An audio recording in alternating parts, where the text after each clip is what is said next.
Semua orang tuh pasti punya ide, Pasti punya ide. Problemnya begini, ide. Penikmat musik era 2000-an pasti tahu grup band Leto bahkan memfavoritkan sejumlah lagunya. Vokalis dan juga sang keyboardis Noe juga tentu yang paling diingat karena figurnya yang paling menonjol. Tak hanya memegang dua posisi, namun juga merupakan otak di balik terciptanya deretan hits band asal Yogyakarta tersebut.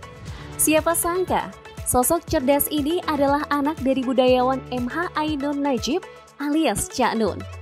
Meski sang ayah adalah pemikir Islam, Doi mengaku pernah menjadi etis sebelum akhirnya ia berhijrah. Belasan tahun tak terlihat warawiri di layar kaca. Kira-kira apa aktivitas pria gondrong dan jenius itu saat ini?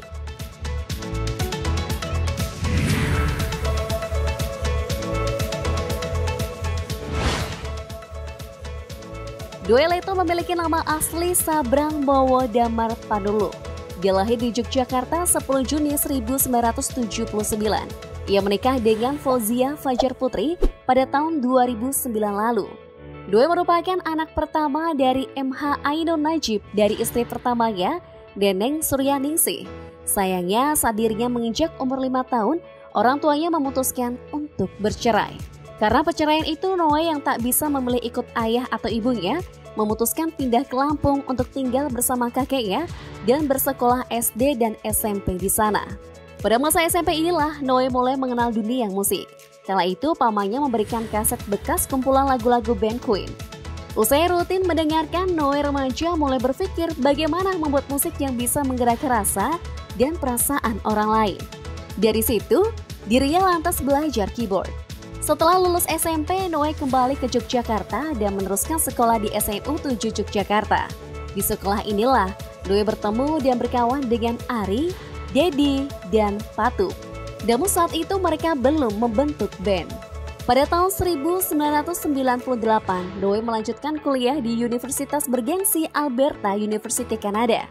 Tak tanggung-tanggung, ia mengambil 2 jurusan sekaligus, yaitu matematika dan fisika. Di Kanada, krisis moneter memaksa Noe hidup berjuang mandiri dengan menjalani pekerjaan paruh waktu untuk membiayai kuliahnya. Pada 2003, setelah selesai meraih 2 gelar sekaligus, Bachelor of Mathematics dan Bachelor of Physics, ia pulang ke tanah air dan merintis karir bermusiknya. Di tanah air, ia kembali nongkrong dengan kawan-kawan karibnya. Doi sering bermain musik di studio Kiai Kanjeng, grup musik pimpinan Novi Budianto yang merupakan partner dan sahabat Cak Nun. Dari studio Kiai Kanjeng, Doi belajar memproduksi dan menulis lagu. Leto mulanya merilis album bertajuk Pilih tahun 2004, tetapi saat itu nama grupnya masih Leto dengan 1T.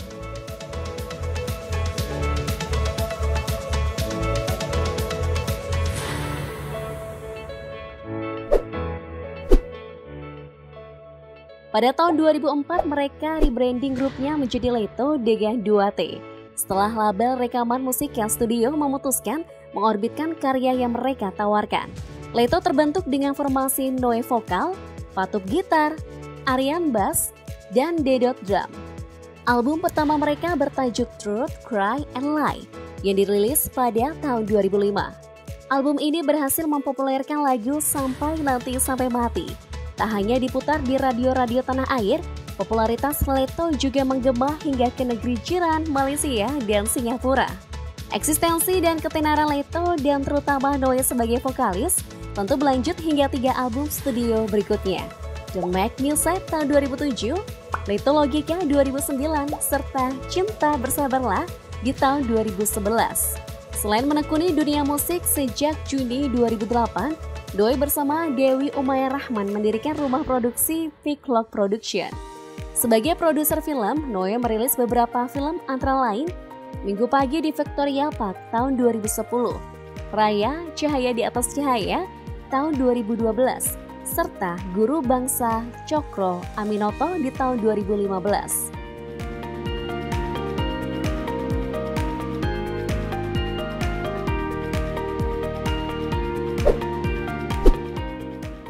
Sejak kecil, Cak Nun mengajarkan kedisiplinan dan sikap kritis pada Noe.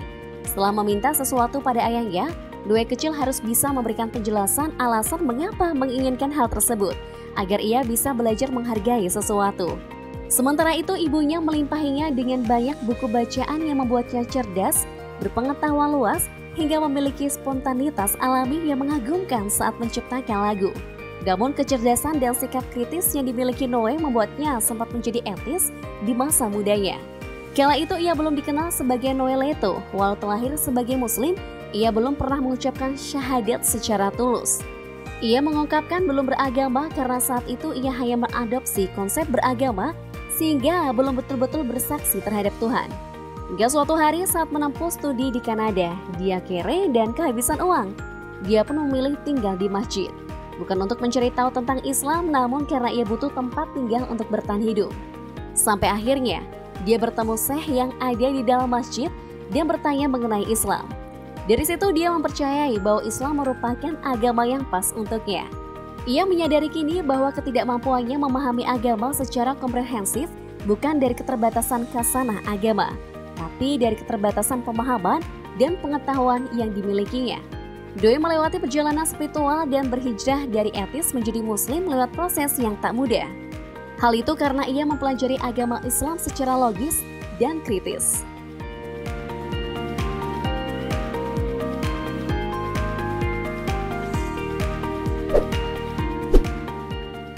Lama tak terlihat dan terdengar publik dengan karya musiknya, Doi yang juga berprofesi sebagai produser film itu kini lebih banyak berkegiatan sebagai aktivis dan pemikir muslim.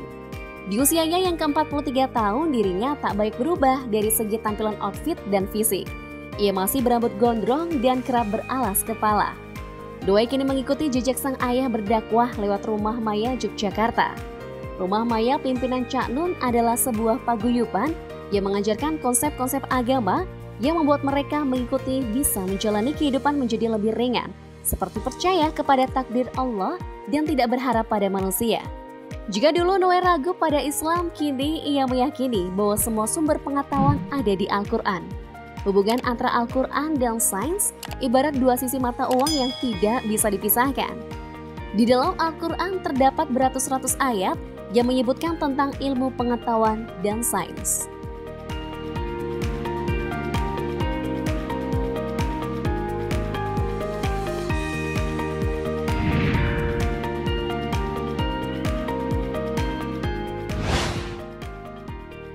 Menurut anak tiri aktris dan penyanyi Novia Kolopaking tersebut, sebuah identitas yang tidak dapat dipilih oleh siapapun adalah siapa orang tua kita. Baginya, menjadi anak Cak Nun bukan komponen yang bisa dipilihnya, namun komponen mutlak yang tak dapat dipilihnya tersebut memberinya anugerah yang besar.